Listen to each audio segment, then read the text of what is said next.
Right. So without further ado, let me start off. You've heard the names of all the panelists, and I'll allow them to introduce themselves very quickly as we go around. I'll start with myself. My name is Dr. Anil Pillai, and I sit on the board of a lot of venture funds. I'm I'm actually a behavioral science strategist, but for the sake of the room that's focused on founders, I do a lot of work with early stage companies and venture capital fund flows. There we are, our original moderator. I have taken your chair, sir. I shall now happily vacate it for you. Oh, no, please do. It's a responsibility I don't want, but I had to take. All yours. Did we just start? Yes. Okay, so on a lighter note, this is a little bit about demand creation and demand fulfillment. So I was in another place trying to manage a clash. Anil phoned me, which is demand creation, and I came although 1 minute late, which is demand fulfillment. Yeah? So my name is Shantanu, and I think we'll not spend too much time in the panels introducing each other because we are here for a specific purpose. Now, we are conscious of two facts here. One is that we are in the Founders Conference, right? So we are meeting first generation founders, second generation founders, people who plan to be founders and so on. And we want to leave this discussion with a key takeaway. One is that what are some of the best practices in creating demand? What are some of the best practices which we'll have in creating that demand?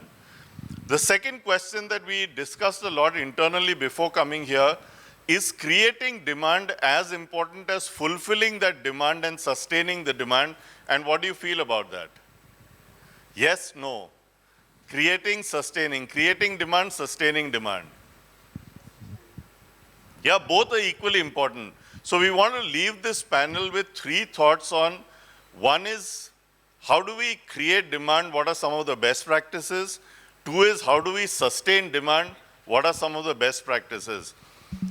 And I'll probably just start off, we'll go in a free-flowing conversation mode, not very regimented. We are towards the end of the day, we'll try and end on time. So, madam, please let us know if we are when and as we are getting late. Yeah. Ah, wow, and I realized that 10 minutes have gone, right? Yeah, okay. So let's get started, and I'll just give the phone, the mic to Gary, because Gary spent a keynote in defining what he sees as a founder, and maybe we'll ask Gary, what does he see as a founder's role in creating this demand and sustaining the demand? All yours, Gary. All right, thank you. Yeah, the founder's a special person, if you saw my keynote. They're the North Star for the organization, and they are the ones with the vision and provide some of the solutions to get you pointed in the right direction and pointed to that North Star. So the founder is critical, and the founder both, in my opinion, creates the demand because he sees the gap. He sees the gap in the market that needs to be filled, and he creates that vision. But it takes more than vision. It takes, like you say, best practices, but more importantly, it takes good people. So a founder has to be a judge of good people and put a good team together and to get them oriented towards the North Star and to execute. And so execution's the second part. And then, at some point it's rinse and repeat, but then the founder has to reinvent, and it goes in a cycle over and over and over again. I'm not sure I answered the question, but. Yeah, absolutely right. And that kind of ties in very well with what you had spoken in the keynote and what you're speaking here specifically to that aspect. Now, like I said, we spent a little bit of time in debating this whole thing, demand creation and demand fulfillment. I'll just hand it over to Anil to sort of give his views on how this is kind of a little different. Why do you feel both are equally important? So, demand creation is usually a function of an idea that you had uh, and it's born out of wanting to solve a pain point. So you have a pain point that you've identified and said, I want to solve the pain point. You go and try and create demand for that. Now the problem is you've created demand as a founder or as an entrepreneur, but the important part is now how do you scale, right? And that's where demand fulfillment comes in. So demand creation is all about creating friction, creating tension, creating a systemic change. Demand fulfillment, on the other hand, is about elimination of friction. Because now you want deliveries to be smooth, you want scalability to happen, revenues to come in. So look at the very interesting interplay here. Demand creation is about friction, tension, drama, cinema. Demand fulfillment is all about frictionless, be at it, day in, day out, scale, and get the money in.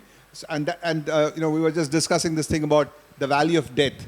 Almost all startups go through this. You have these bunch of people that you know that you sell to, so you've created demand, and they suddenly dry up, and then you go down the valley of death. You don't have anybody else to sell to. And that's really because you never thought about demand fulfillment.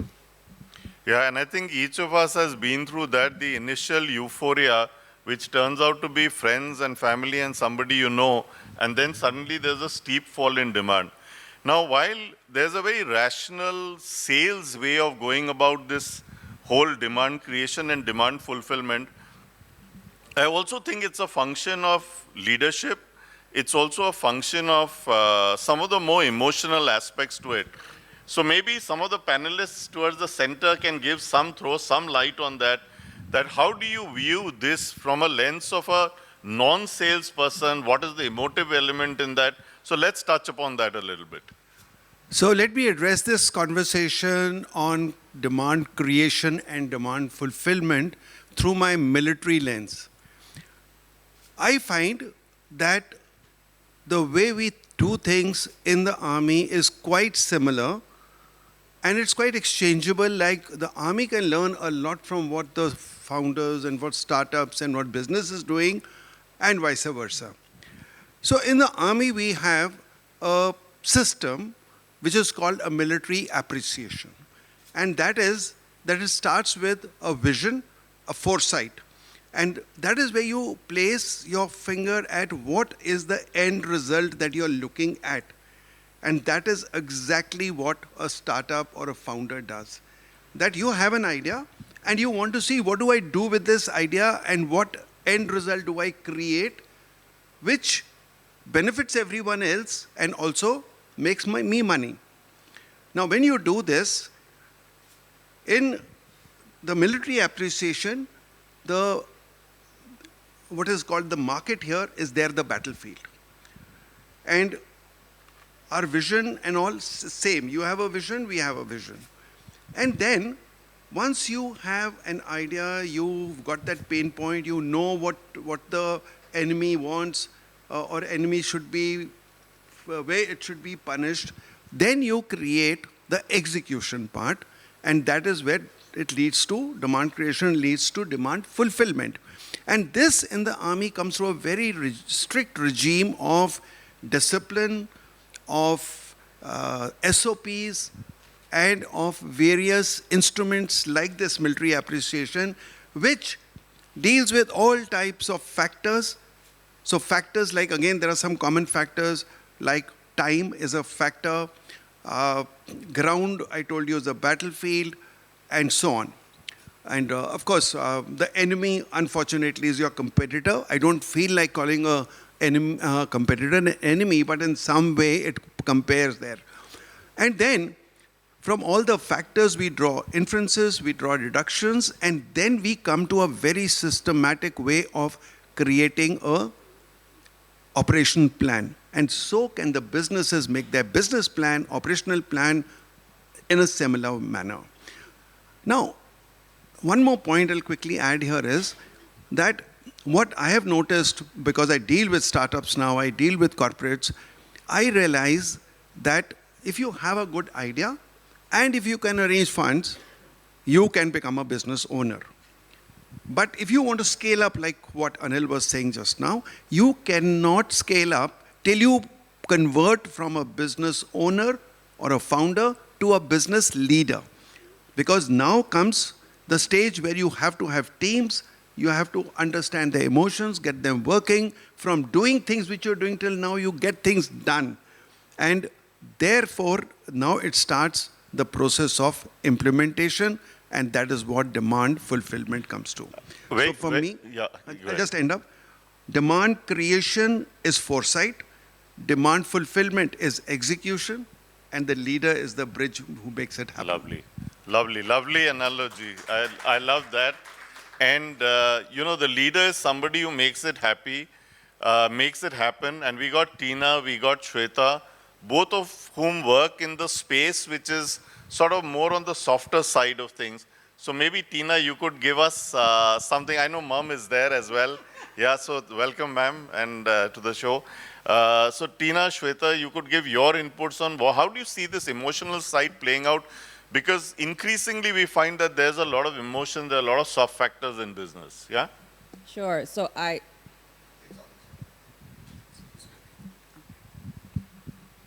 Thank you. So what I found, I agree with you all. I know Gary talked about the founder being the visionary, and you talked about business being like on the battlefield.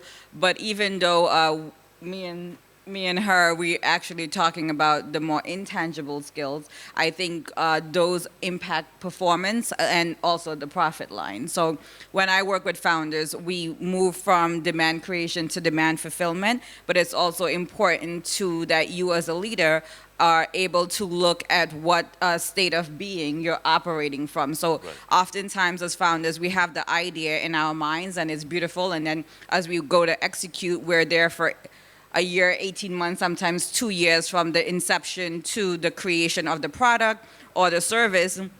And it's often we're like so burnt out and tired.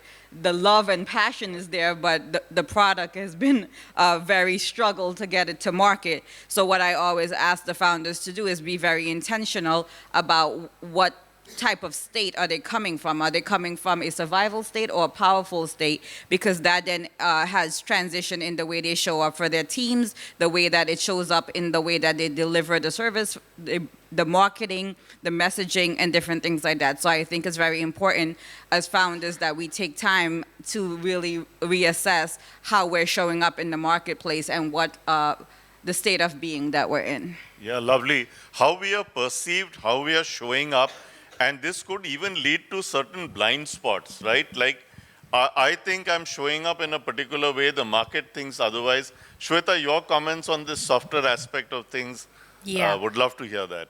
Sure. I would also like to say that I agree to everyone over here regarding what we have been discussing until now.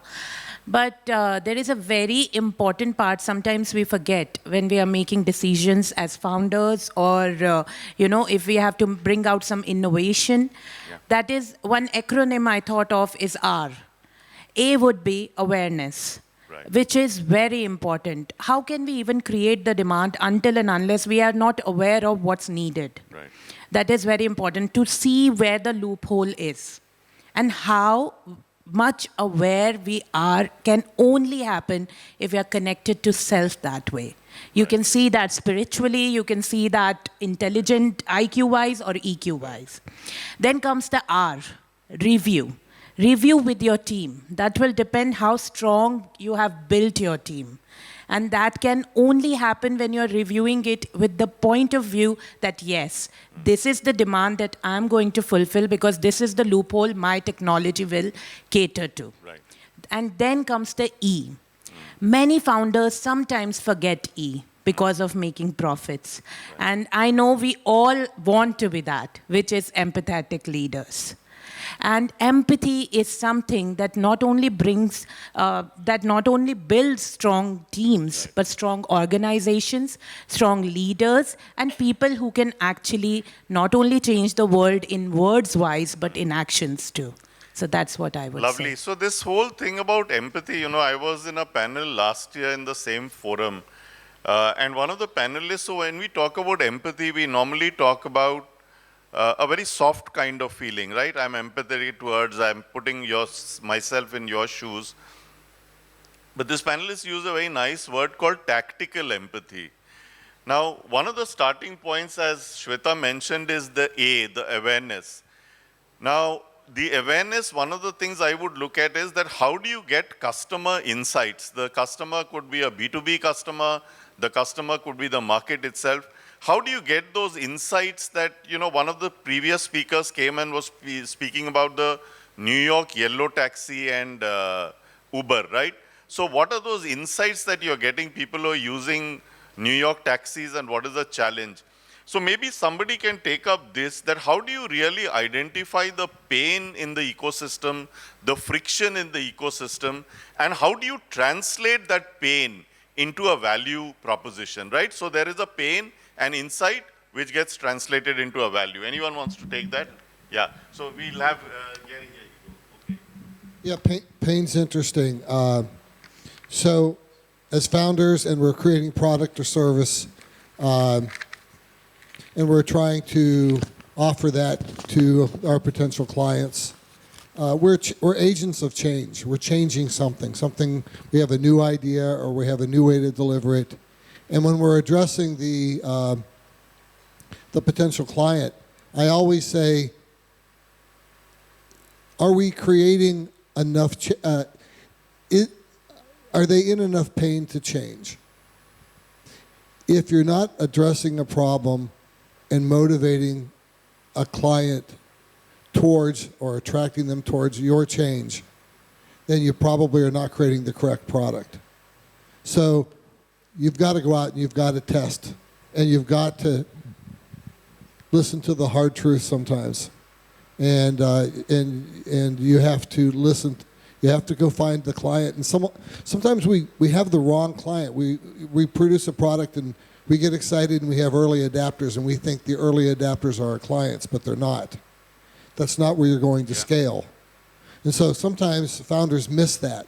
They're excited about their idea. They're in fact an early adapter, and so they find a bunch of people that agree with them. Therefore, it must be a good idea, and that's not necessarily true. You need to go find your true client.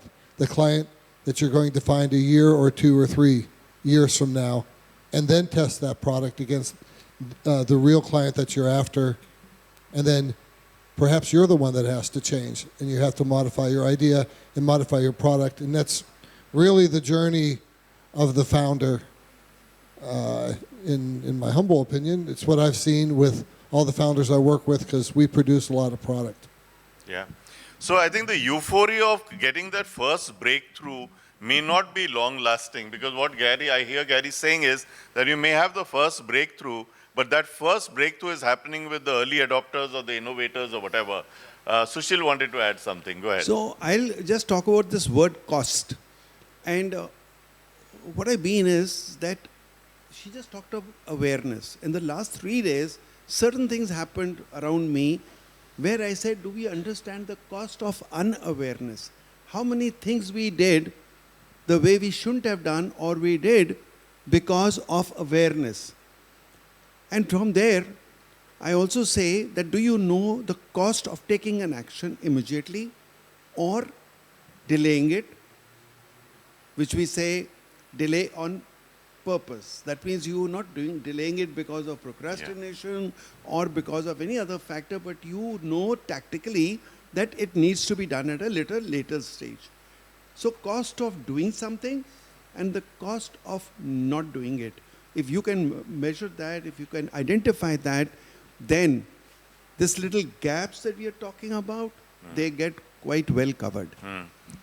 Absolutely. So one of the things, and I think to paraphrase the same thing in a sort of a slightly different language, what if you do it, what if you don't?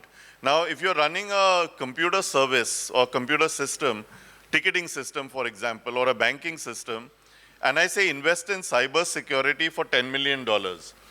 Now, what Sushil is saying, that there is a judgment call that needs to be taken, that do I spend that $10 million or do I wait for the $10 million not to spend it? But there is obviously a huge risk that I'm running on the $10 million. What if there is a cyber attack? What if customer data all goes out, and that's a huge loss? So I think one of the ways of transferring that pain or opportunity into value is to look at how can we kind of do it and what is the cost of not doing it. Now, Gary also mentioned something about, this is very interesting, that there will be early adopters. So those early adopters could be guys like Apple who queue in for the first thing. And I remember Anil and I were having a casual chat around this. How do you handle the rest of the market? Because it appears that the strategy for adopters and the strategy for the late majority will be quite different, right? Yeah. How do you handle that imbalance? Yeah, so, I always say that costing is reality, pricing is strategy. Okay? So, early adopters are somebody who you'll try and sell on costing. Late adopters and early majority is somebody who you have to sell on pricing. And if they don't still buy from you, they are not your market. The problem most startups do is they try and sell at costing. So, which is what I was saying. So, pricing is strategy. So, how do you decide pricing? Who's my target market? How much can they afford? And how do you decide how much they afford? Depending on the size of the pain. If the pain is large enough, it's urgent enough, and the person you're talking to is the real person in pain, that person will go and pay the value or see value in what you're offering. So, which is why I keep saying pricing is strategy and costing is reality. Reality is what your actual cost of the product rolls up into. Pricing is what you decide the market can pay. So, if you're looking at demand fulfillment, and if you've got a market that is still not paying you the value that you think you should, and you're still operating on cost plus, that is not your market. You're not in the demand fulfillment game yet, and therefore you've not identified your late majority or your late adopters on the product Right. lifecycle curve. So Anil, lovely perspective, and one of the senses which I'm getting is that for the late majority, you're playing a price game and almost it's sort of commoditizing it. Is that a fair word to use? Yeah. So if you look at you took the example of Apple. Yeah. It's what, $1,000 an Apple phone. Yeah. Yeah. The manufacturing cost is $108. Right. Right. So $108 phone, you're standing in line to buy it at $1,000. Right. The pricing is strategy. So the Apple has really found out that there is value that in selling it at $1,000. You're seeing that value, therefore you're standing in line to buy it. Lovely. Right? Whereas if Apple said, "Oh, I'm going to sell the phone at 108," and you still had those lines, that is not a reflection of your market. Gary, any thoughts on this? Again, the way you'll handle a new What? buyer and a late buyer. There's the cost. Well, enthusiasm is the new buyer. It's the hype, and the people who are your fans and want to have that before anybody else, and that's a whole different psychology. I'm far more interested in the late adopters and your standard customers, and when you get to that level, it's really the calculation is your cost of customer acquisition. And your ROAS, the cost of it's the return on ad spend, because at some point you're going to be advertising, and you need to have some numbers in mind. Your return on your ad spend, it needs to be at least 4 to 1, at least, and ideally it should be up into 6 and 7 and 8 to 1. Getting back to Apple, their return on ad spend is tremendous, and why is that? It's because they built a brand that everybody wants. And they took advantage of the early adopters, and they leveraged that, and they found a very clever way to do that. So I'll just add a simple point. It's very interesting that you mentioned. As a company, if you're launching a product or you're getting into the market with the product, if you can turn your early adopters into an absolutely fanatical, loyal base, that then leads to the demand because you've created demand with a base which is extremely loyal to you. Word of mouth is really the new currency that you can spend, right? So essentially what you're doing is, if your demand creation is with an extremely loyal base, your demand fulfillment is that much more easier, because word of mouth spreads like wildfire. And that's far more powerful than any medium that you can get. So therefore the game is, can you create demand with a very, very loyal, dyed-in-the-wool supporter base? Absolutely amazing. Now, I just want to ask the two ladies on the panel a question, not because they're ladies, but because they come from that kind of a background. Now, one of the things is that how do you what kind of conversations do you engage with the customer to kind of discover their pain? Because I think that's also a process, right? That's also a process. You may have market insights. For example, did the New York taxi guy say that I want an app by which I can hail a taxi? Or did the Airbnb person actually say that I don't want to stay in a hotel, I want to experience, the local way of staying? So any tips and tricks on how do you draw out these pain statements? Because the customer himself or herself may not be aware of the pain that they are undergoing. The precise nature. They might be saying that this is very painful, I got to stand in line to withdraw money from a bank, but they may not know the solution. So how do you bring out that pain? What are the soft skills which come in there? So I would like to say I'm a nanotech-based startup. So I would like to tell that we did a small customer survey that we wanted to understand that even people, we were working on a government-funded project which was to create a SPF cream, but with our green nanotechnology. Now, two questions that were important regarding customers were, do they even understand green nanotechnology? First thing. Second thing, do they even know how much important SPF actually is in today's times? Right. Half, or I would say more than half of the population in India still doesn't apply sunscreen. Right. They don't understand only why it is important. Sorry, I have a question. Yeah. But I live in Dubai for 10 years and I use SPF every single day. Yeah. The toxin goes to my liver. No, that's what the point is. So therein comes our green nanotechnology. That's why the product that we are going to bring, Yeah, that's the solution. I understand what you are trying to say. So there are two kinds of sunscreens that we talk about mostly. One is the mineral sunscreen and one is the other sunscreens that has been going on since ages. It's not like it was bad. It's just that the rays now are crossing us and reaching to our skin. So why we need mineral sunscreen is it's more skin friendly. It reacts as a filter between your skin and the rays. So it is very important. Plus, even if it does goes inside, it will not harm you. That's the part we are working on. Yeah. So that is what, just to come back to your question, so customer surveys is what we did. Right. And we understood that more than half of the population don't even know green nanotechnology. Right. Secondly, more than half of the population don't apply sunscreen. Right. So there were the two pain points that we had to cater to. Yeah. So we have to first educate people, then educate them why it's important. Right. That's what I would like to say. So this is a great one. When I was leaving the hotel, my wife told me, why don't you apply sunscreen? I said, simply because I've never done it ever before in my life. She said, you're going for an important conference, just put some sunscreen. I've got some. Okay. But the question is to anyone, and anyone can answer this. So I think she made a very valid observation that a customer has a pain, but will all customers get a forum like this to talk about the pain? Again, I'm asking the same question. How do you draw out the pain from the customer? So one could be the survey. We'll hear Tina and then I'll come to you, Gary. Yeah. So Tina's absolutely raring to go on this. Yeah. Yeah. No, I do agree with her. It's all about serving the customer, but also a lot of founders, they do it in written form, and I think it's very important to get it in verbal. So interviewing and understanding the language, because I can speak for myself, I'm a mental health therapist, and what I can say on a clinical basis may not be the way that the average client may describe their symptoms. So it's very important that we do interviews to really get the verbiage of the clientele in our market research. So Tina, what you're saying is what the customer is giving you is the symptom and you got to drive into the cause, right? So Anil, and a quick thing from Sushil and Gary, or Gary and Sushil, whichever is in that order. And maybe we'll leave about 8 minutes for questions, right? So yeah. Yeah, all right.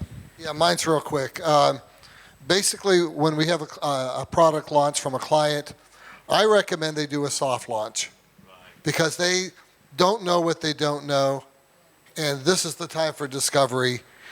A word, a phrase can make all the difference in the market, and if you don't know the client, in this smaller scale, you can experiment, and it doesn't cost very much, and you can learn what that pain exactly is, and you can tune it in.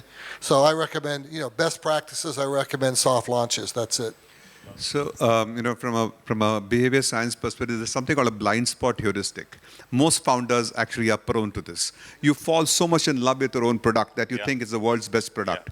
And Steve Jobs said this very brilliantly once. He said, if you were left to ask customers what they wanted, Apple would have actually made a better Walkman. Yeah. We would have made a smaller Walkman. We would Yeah. not have made the iPod. So essentially, you don't go around asking people what they want. Yeah. You observe people what they do, Yeah. how they do it, when Yeah. they do it, Yeah. and how much would they pay to Yeah. to make the problem go away. Yeah. Right. So essentially, it's all about figuring out how do entrepreneurs get rid of that blind spot bias Yeah. that you all have. My child is the most handsome child in the world. Yeah. Yeah, so I'll actually take on from here that, it excites me to say that sometimes you imagine that there's a problem and you have an idea, and the idea comes from either fear or hope. So one is to scare people, if you don't do this, this will happen. But the other Yeah. one is, if you do this, it'll be much better. Yeah. So once you create that hope, so I wrote a book called $1 Million Second, where I talked about the value of time, value, importance, and relevance of time. And I went to some corporates and said, and even startups, that in all your balance sheet, does this one part of your cost ever get reflected? And that is, you buy employees 8 hours of time. That is what you do when you pay a salary. And that person, you bought 8 hours, but he only worked 4 hours productively, and 4 hours he was on social media or something. How do you know that money has been lost? And what if I make every one of your team a little more productive, so that the 10 people who are doing the job now, 8 can do, or you can get more job done out of these 10 people. And when I started doing it, they said that they never realized it. And once they understood that this is a way of getting more money with the same resource, they started looking at differently. So sometimes you have to tell a person who doesn't even know it's a problem. Yeah. But you say that, if you do this, you can do it better. Yeah. So I think, to summarize and conclude, so we had, the way I would look at it is that one is that we started off with the founder, but I hope we have been able to give you some idea into the fact that how do you create demand, which is the first process, and how do you fulfill demand, which is more of a rigor, discipline, etc. So these two are the areas. The other areas which I think is important is that you understand the customer's pain or the opportunity. And I would call that the insight phase. Now, I think Gary mentioned and a couple of others mentioned that this pain could be real, or this pain could be, I may be feeling a symptom, but the pain lies elsewhere. So, for example, taking a leaf out of what Tina and Shweta said, I might go to a psychologist and say that I'm feeling really stressed out. And eventually it turns out that my stress is because I'm not delegating enough. So being stressed out is not the problem. The problem is that I'm not delegating enough, right?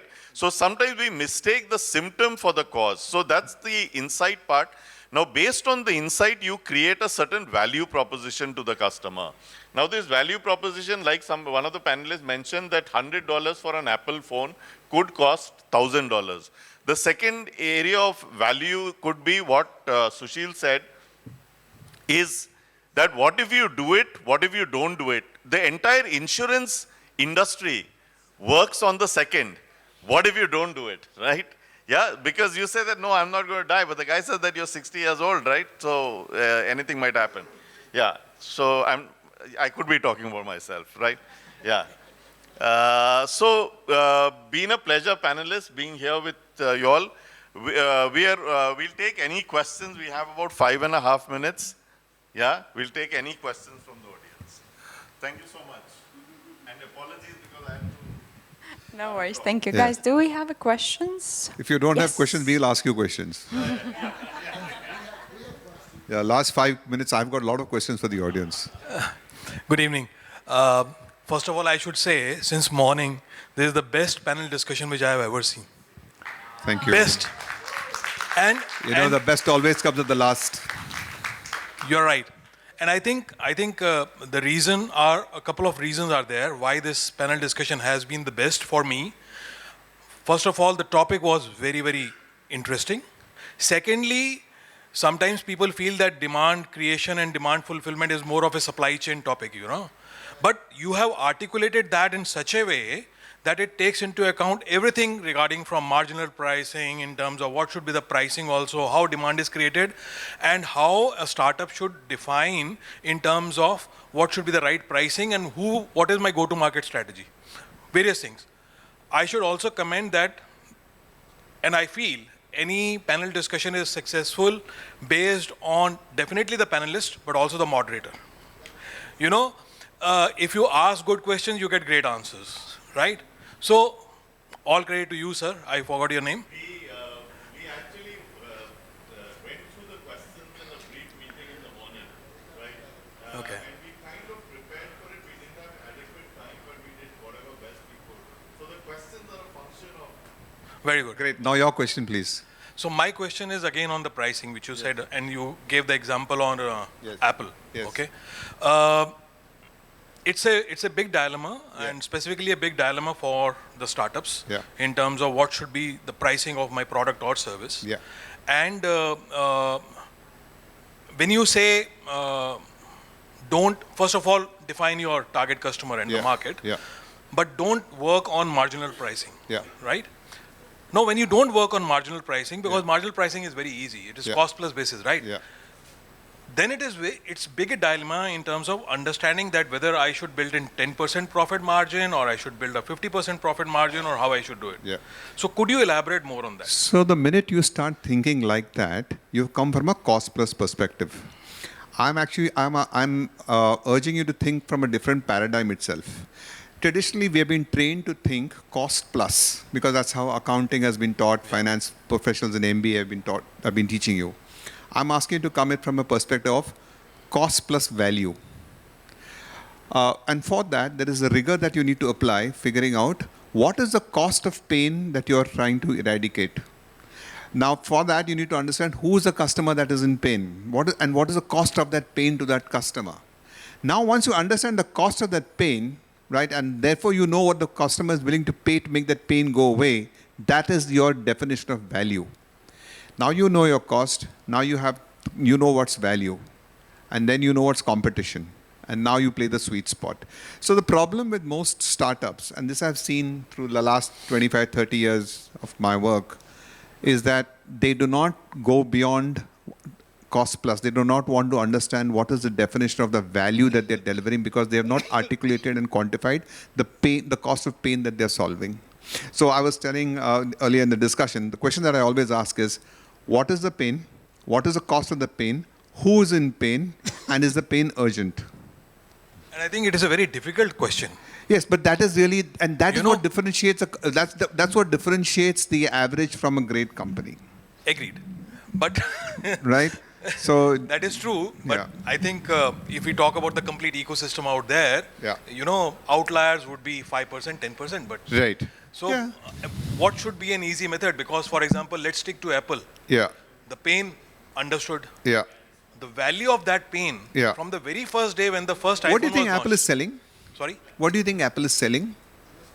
It's not selling phones. It is not doing phones. Right, so yes. what is it selling? It's an luxury. No, it's not aspiration. selling luxury either. Aspiration? It's not selling luxury either. Aspiration? Aspiration from what perspective? Status. It's actually selling self-image. Self? Image. You remember when Apple launched pads, earbuds? Yeah. You know why they made it white? Apple only sold white earbuds because It will be either visible. you would wear it and you would signal to the world that you're an Apple user, Absolutely. right? So Apple is selling self-image. That's the price. Right. I want to add this, that, for example, I do leadership development, and when I ask the question to a person, are you happy with it? He says, no, I'm stuck. I'm not getting promoted. And then I work him through some statistics to say, what if you got your promotion on time? What would you save? And not only in terms of money. I said, you are growing, your children are growing. If they find that their father is not doing well enough, they also lose respect for you and all that. When you bring all that out, he sees the value. So if you know how much he will gain, and you are taking a fraction of that. Yeah. Lovely. 10 seconds, Gary, and then Thank you. All right, 10 seconds. I don't know if you saw the box during my talk, but the box that contained the product cost more than the product.